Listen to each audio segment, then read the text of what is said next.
Hey guys, I'm gonna show you how to watch FIFA World Cup 2026 on Mac.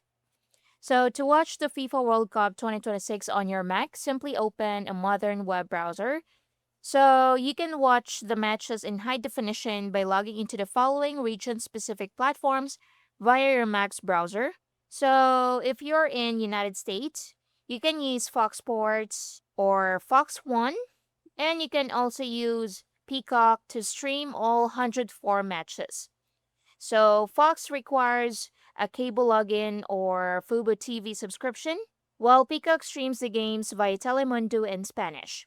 Now, if you're in Australia, you can use SBS on demand to stream every match live and no charge at all.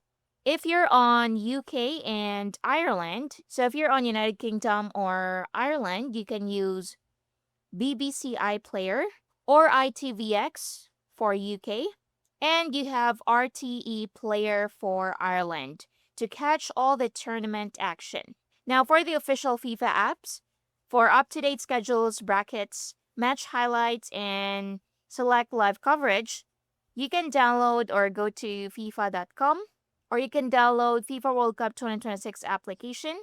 Now, live streaming requires a stable broadband connection.